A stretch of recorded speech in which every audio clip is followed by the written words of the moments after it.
Tell me about your mom. Yeah, my mother was born 1895 Wow. in Pennsylvania, and then the family moved to California because Mm-hmm. that was the land of opportunity. That was in 1910. So I think when she was 15, we moved to California. And then, by golly, she's the first one to go to college. She went to UCLA, which was a normal.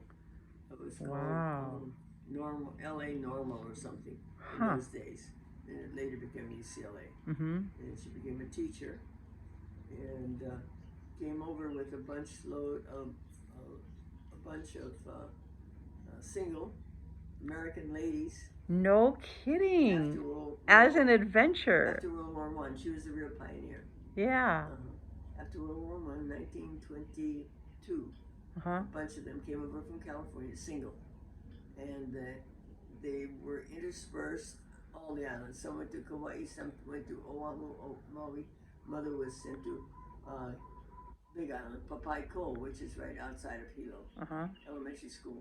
At that time, um, uh, after World War One, I would say there were 1,500 Japanese children or Oriental children in the elementary school at Papaikou. That was how large the school was, Wow. which is right outside of Hilo. And she taught there. And then my father, in the meantime, he was older. Uh, my mother was born in 1895, and my dad was born in 1882. So my dad served in World War One. Wow. He was a sergeant with the Gordon Highlanders, uh, and he came after World War One. Um, sugar was developing, Right. so they needed a lot of overseers or superintendents to help run the plantation. So Mm-hmm. Daddy came over after World War One, and then he met my mother, and he married, and had my brother and myself, and we lived on the sugar plantation. Which plantation did you live on? Honokaa. Which one? Honokaa. Honokaa. On the big island of Hawaii, Uh-huh. Honokaa, yes. And you grew up on that Oh, for plantation. sure. Yeah. And then at age 14, we had Honokaa High in elementary, but my mother decided I should go to uh, another school, but of course we couldn't afford Punahou. Most of Right. the Haole kids on the plantation went to Punahou, Interesting. and but we couldn't afford it. Right. And so my mother sent me. I boarded. Sent me to Hilo High School. So Huh. at age 14, I was boarding in Hilo High School, Wow. and that was a great experience. That was during the war, Mm-hmm. and I was with a lady called Miss Wetmore.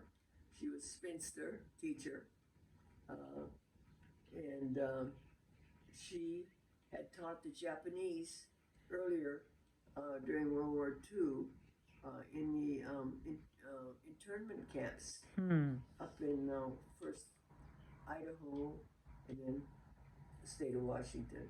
And she came back home. She ran like a boarding house. So my mother put me there.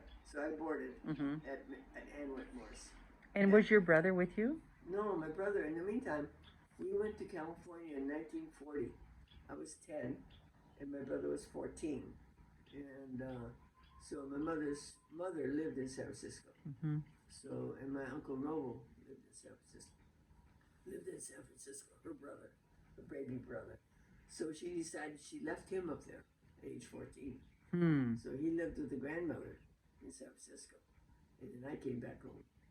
So we split up, yeah, as siblings. And then I went, then my mother sent me to Hilo High School. She couldn't afford Punahou. Right. So she sent me to most Hawaiis on the sugar plantation. Their kids went to Punahou. Huh. But we couldn't afford it. I think my mother made $95 a month or something as a school teacher, and my father, he was uneducated, eighth grade education in Scotland, so he was an overseer, a luna, Mm-hmm. and worked in the fields, overseeing the laborers. So she said, "Okay, you go to Hilo High School," which is fine. So then at age 14, I went to Hilo High, part of World War II, and I lived with a lady called Miss Wetmore, Ann Wetmore, a spinster, and I enjoyed it, loved it. Mm-hmm. 4 years at Hilo Intermediate and Hilo High School. Wouldn't trade those days. And then the people in Hilo were very good to me too. Yeah. You know, Yeah. it's great. And then what did you do after that? And then then my mother sent me to Whittier College.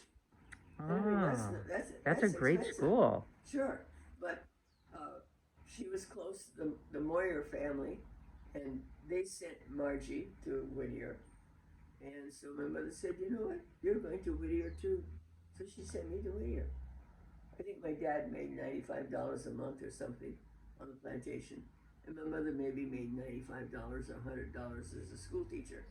But by golly, she sent me to Whittier. It's a private school. Yeah. $1,000 a year tuition, $1,000 a year food and board. I worked Yeah.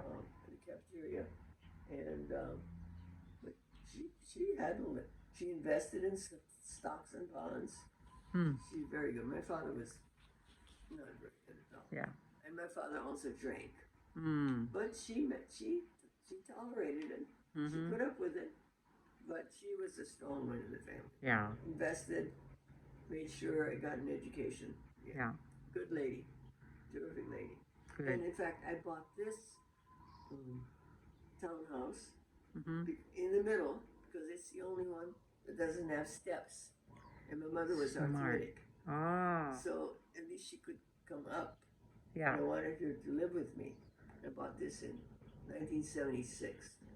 Oh, it must have been brand new. It was brand new. Wow. Yes. And because I came back home in 1960 to take care of her. My dad was already older. He was a rogue. He served in World War I. He came over here after World War I.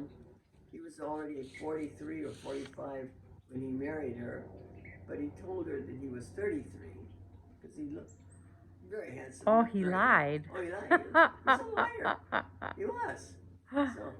So he had me when he was, 49? Oh, my goodness, Lois. How long did your dad live? Till he was 86. Well, that's pretty long. Yeah. And that was way back in 1966. Yeah, yeah. So I was only 17 when he was 86. Wow. So your dad passed away when you were 17? let's see. Well, let me take that back. Was that when you went to Whittier? No. I was born in 29. 49 is 20 years old. Oh no. So I was about. So you were I was old already. you were already 35. settled as a teacher by then. 35. I was Yeah. a teacher already. Yeah. Yeah. So I was about 35, I think, when he died. Yeah. About that. So 1960, is that when you went to Aliamanu? Yes. So that's where you and I met. That's when I came. That's right. Yeah. That's when I came home in 1960 because my dad was already 66. Uh-huh. And and my mother was 60. Mm-hmm. And so I said, okay, time to come home. Yeah. So I came home. My brother already had just gotten married. And I said, you are up here. You take care of your family. I'll come home, take care of your parents. So it's good. Yeah. So you would have been my 7th grade PE teacher. Yes. Yeah. That's right. And Count Willie, remember? Yep. Mrs. I remember. Novikov or whatever. I remember. Yeah. Yeah. I drove by that school the other day. You know, they did a nice job building that school. Yes. It still looks nice. Red brick building. Yeah. Beautiful. Why didn't they build more schools like that? I don't know. Yeah. I love Aliamanu Intermediate. Yeah, it still looks great, you know. Was Haas there when you were there? The vice principal? Mr. Haas? I don't remember, He but was a great principal. but He was there in 60, 61, 62. but the principal went on to McKinley. What was his name? Yeah, Hirata. Yeah, Mr. Hirata. Was his name. Yeah. And then I think he became assistant superintendent or something. Yes, he did later on. Yeah. So I went to McKinley in the 10th grade, and that's when the year he started, and he actually remembered me. It was really amazing, you know.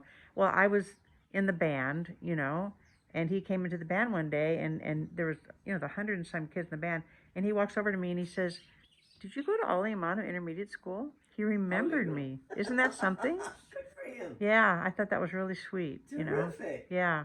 Good man. Yeah. Good man. And Donald Haas. I don't know if you remember him. He was white, and he was the vice principal. But you might have left by that time. Yeah, I But might he have. was a great guy. He became the principal of Aliamanu also. Yeah. Yeah. No, because I would, of course, was only there 2 years. Yes. And 7th and 8th grade. But my 8th grade year was one of my favorite years of all my education. I had this wonderful homeroom class. We stayed together most of the day. Remember who your teacher was? No, but my best friend was Diana Christopoulos. Oh, yes. You remember Diana? I do. Well, I found her on Facebook. Oh, my God. So we've renewed our friendship. It's really wonderful. And, fortunately, we think a lot alike still. But we were such good friends back then. And that whole group of kids, we actually, remember how we used to have intramural games? Of course. At noon. We were good. Mrs. Novikov. Yeah. Mrs. Colwilly. Yeah. We ran those noon programs. Yeah. Well, for some reason that year we were good. We won the basketball for the women. We won the softball. And I remember that when we won the softball championship for the 8th grade girls, we played the faculty, the women's faculty, in a softball game. And I was the catcher for my team. And then it came my turn to bat. Well, I didn't know it at the time, but I never could hit the ball. But I could bunt. Okay. But I always tried. I would swing with all of my might, and then by the 3rd pitch, when I'd miss, well, I know how to bunt. Right. So I did that. So I swung with all of my might, and when I swung with all of my might, I guess they thought I was good, so they backed up. And then the 3rd pitch, I bunted, and it just dribbled, and I went to go to first base, and the catcher scrambled out, got the ball, and overthrew the base, but it was still infield. Yes. So I forget the name, but there was this really nice teacher. He was kind of chubby, and it might have been a science or math teacher. Anyway, he was kind of coaching, He was. Yeah, yeah. So he was at the first base, and he says, keep running. Right. So I did. So I ran to second, and they still hadn't gotten the ball. So I ran to third, and the person overthrew the ball, overthrew it over the head of the third. Yeah. And I ran home, and I made a home run on that bunt. And in my whole life, Lois, that's the only time I've ever been successful in softball. And I found out years later that, I was born with strabismus, which meant one eye wandered off, and I had eye surgery, and that was fixed. But once you've had strabismus, you can never play tennis or baseball. You don't have good depth of field. And that's the only thing that's ever been affected in my life was I couldn't hit a tennis ball for the life of me, and I could never hit a baseball unless I bunted. And it was just something about, it was right there. I could always play ping pong. Yes. So anyway, that was just that was one of the highlights of my 8th grade year was against the women's faculty. We beat them. Oh my gosh. You remember May Day sometimes, I don't know if you were there then, but sometimes we would hold May Day on the Oh, I remember May Day. It was wonderful. That was Colwilly, my friend. Yeah. She and I ran the programs, the plays, whatever. We were very active in PE. Yeah. We did a lot of stuff for the school. It was I think the faculty must have been close. It was a real warm atmosphere, And I remember Miss Lee Loy, big heavy Hawaiian. She was 7th or 8th grade English teacher. And then we had Mr. Fong and Mr. Nakamura in PE. And Mr. Ito was the science teacher. The math teacher. Science. He taught science. That's right. Yeah. And Nishioka, and then we had Haas. Were you there when Haas was there? I don't know, but I had a good Mrs. Nagel. Was there a Mrs. Nagel who taught algebra in 8th? Mrs. Magno. Magno, yeah. I had a really good algebra teacher. Magno and Mrs. Nagel. Nagel, yeah. Oh, she was tops. Yeah. Heavy. Yeah. Heavy. Well, and then she had back surgery that year. So we had a substitute for a long time. Okay. And I have to confess, Lois, that we didn't treat her very well. My friend Diana and I think she was gone for several weeks. And we just kind of sat in the back of the room and played and didn't do our work, and we were so undisciplined. I look back with quite a lot of embarrassment. Yeah, I know. And then Mrs. Nagel came back, and boy, she had a few words to say to us. I bet she did. Of course, by that time we were I mean, behind. she was like this. Yeah. She was tough. And she caught us up. But she must have been a good teacher, because I went on to ninth grade at Radford and took second year algebra and got an A. So she must have taught us well, you know. Oh, she was tough. Yeah, Great lady. yeah. So it was. We had a great faculty. You did. You We had a did. great faculty. We did. Yeah, yeah. And it was, and we had, of course, Call Willie, the one that braid Mrs. Novikov or Yeah, whatever her yeah. name was. We and Mr. Nakamura and Mr. Fong. We were a strong PE Yeah, team. yeah, yeah, And we ran a good program. yeah. That was nice. How long did you stay at I stayed Aliamanu? at Aliamanu from 1960 to 72, and then I went to district office. And As a PE specialist? Counselor, special services, Uh-huh. and then I became what they call a psych examiner, which Uh-huh. really, in layman terms, is really what they call a psychometrist. I did testing, evaluation for special education. Yeah, yeah. And you enjoyed that? I did. You did it for a long time? Well, I was a counselor. I was a teacher at Aliamanu, counselor at Aliamanu, and then I was psych examiner for 12 years Wow. at the district, though. And so, Central District is very large. It's from Fort Shafter, and then she jumps over Pearl City. Pearl City becomes leeward, so then it jumps over Pearl City, and then it goes to whatever, Mililani, Wailua. Yeah. So I did a lot of traveling. Oh, Wailua too. That is Loved it. huge. Haleiwa. And then we had a friend. Remember Mr. Angel? That does ring a bell. Handsome PE. Jose Angel. Uh-huh. He was with Nakamura and Fong. Well, Jose became the principal at Haleiwa Elementary. So when I was a psych examiner with Central District, which had its office in Wahiawa, Yeah, yeah. I would go down and visit Jose. I loved it. That's really neat. I want to switch back to tell me about how long your mom taught and what did she teach? My mother came to Hawaii in 1922 with a boatload of California teachers because the immigration, they opened up the immigration or something. So the Japanese and Orientals and Filipinos and stuff came just at the beginning of World War One. So suddenly they needed teachers because now the kids are of age 6, 7 years old. Right. So then California, they recruited teachers in California. So I'd say a boatload of about 200 white female single ladies came over. Yeah. 1921, and they went to the different islands, Kauai and Maui. And did your mom have a roommate? I mean, how? A roommate? Yeah. When she moved here, did they house them? Oh, sure. She lived. These were a lot of white teachers that came right after World War One, and they housed them. Some went to Kauai, some went to Maui, Oahu, and mother and her. Some of them went to Hawaii. And she went to a town called Papaikou, which is right outside of Hilo. And I think it was a plantation. It was a plantation, and I think there were 1,500 kids. Wow. Huge amount of children because the immigrants had come. Yeah. And of course they had their husbands and they had the children, and they were of age when mother came. So she taught school in Papaikou. And did she teach the little ones? Did she teach first and second grade or fourth grade? fourth grade? Sixth Yeah, grade. yeah. And how many years did she do that? Mother taught from about 1923 to 1948. So she taught 25 years. 25 years. Wow.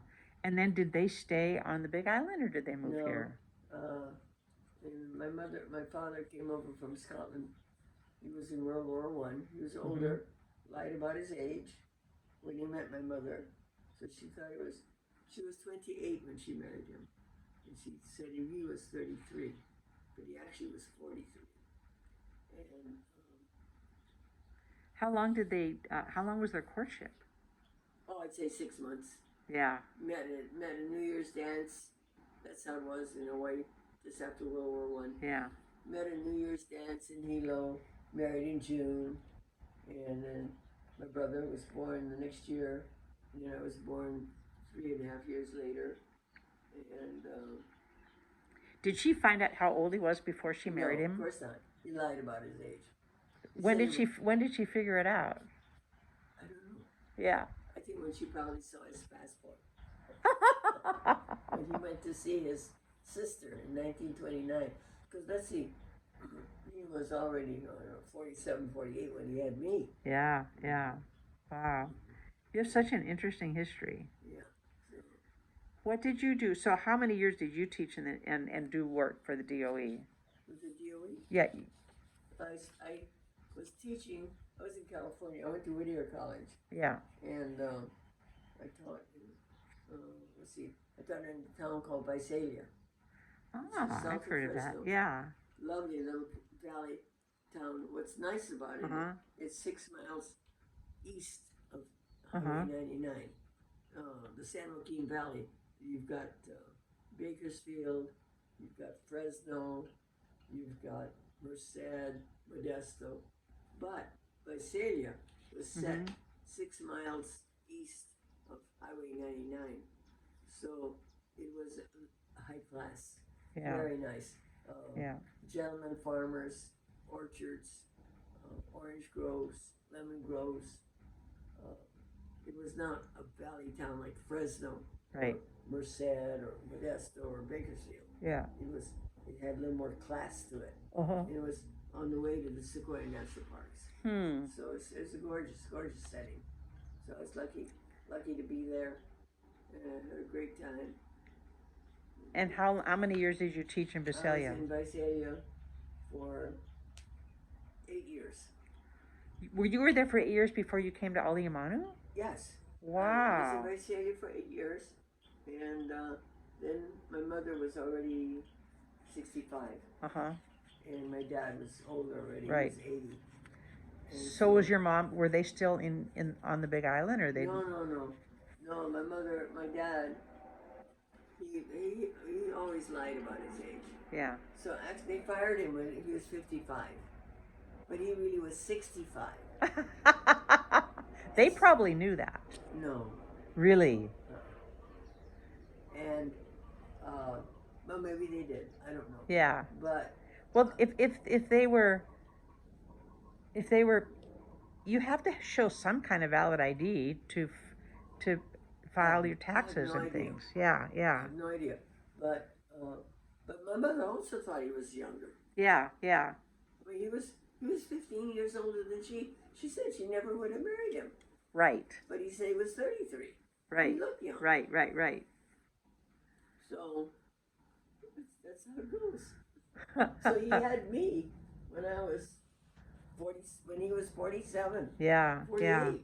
And so when they fired him, what did they do then?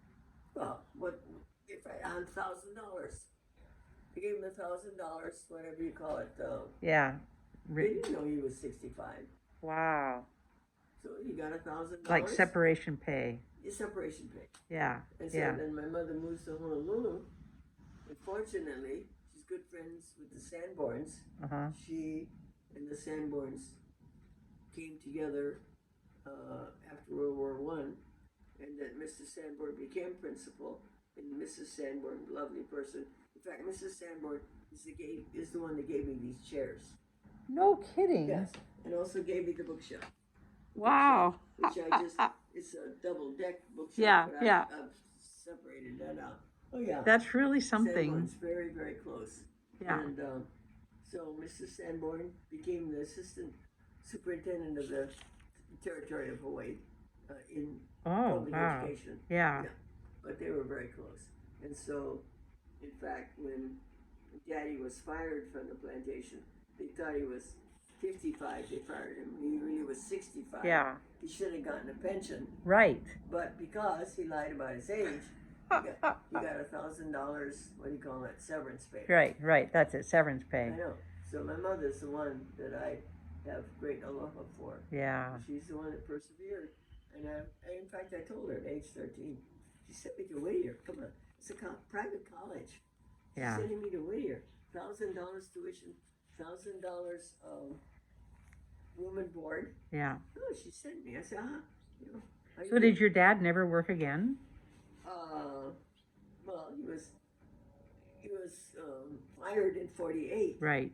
And when he was already, as I say, 65, but because he was 55, they gave him $1,000. Right. So my mother supported him until he died in Wow. 1966. So did your mom come over here and teach then? Oh yeah. Yeah. She came over to teach, and we lived. You pass it every day when you're in Honolulu and you're entering the freeway. We lived in that house on the corner of Pensacola and Nunalilo. Oh. The post office, you know where I know where the post office right is. across the Yeah, street. right there. That's where we lived. Wow. And it was a 3-section house.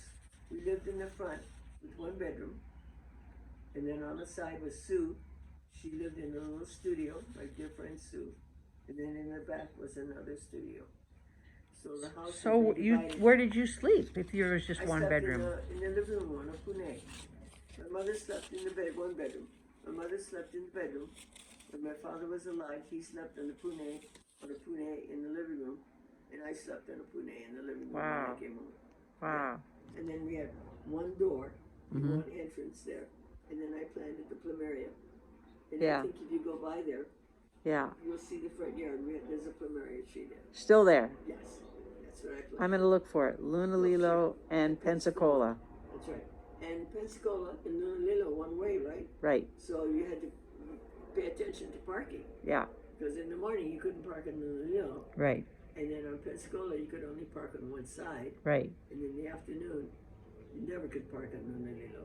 So you change, So your mom lived in that little house. a little house in the corner. And which then is a 3-unit. yeah. There's a Yeah. studio on the as you face the house, studio on the left-hand side. My good friend Sue lived there. And then in the back lived somebody else. Did she live there until she passed She away? did.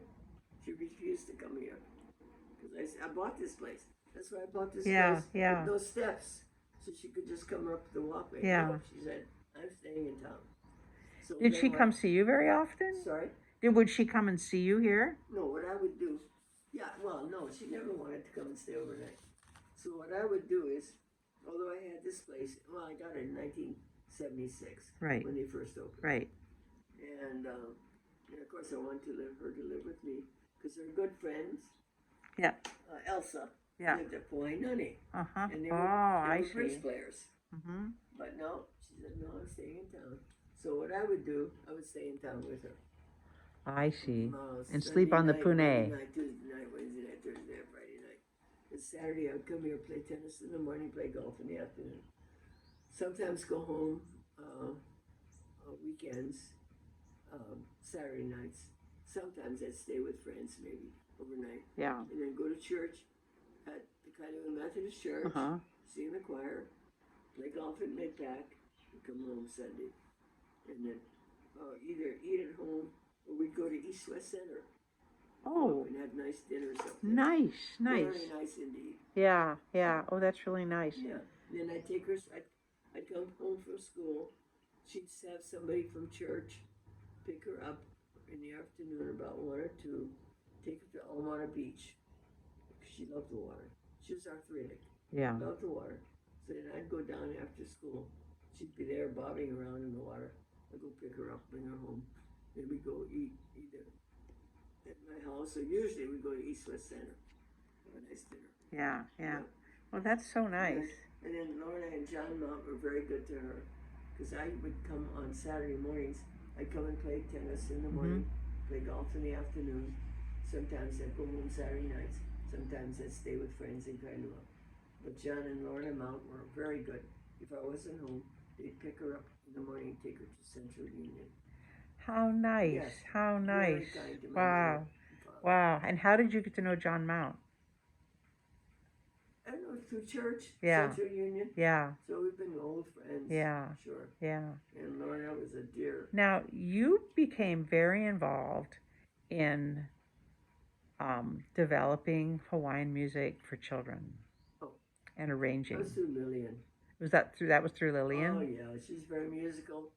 She's a music teacher at Kāne Intermediate. Uh-huh. And I got to meet her through a mutual friend, Marilyn Ching.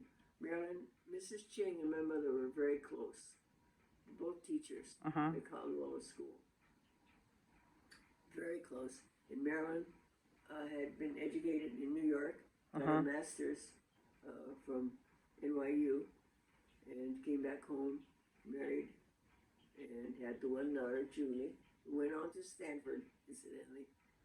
But, good old girl, but didn't have the warmth of a local in that sense. Yeah. She was, I don't know, just a real, good old girl, I guess. Went on to Stanford, bright girl, she's an engineer, lives in, or maybe retired now, lives in Ohio with her family. Wow. But Marilyn and I, we were very close. Mrs. Ching and my mother were very close. So, interesting. But Marilyn had a hard time, married this guy from Hong Kong, Singapore actually. A little bit of white in him, a little bit of Chinese, and he was tough. I don't know. But she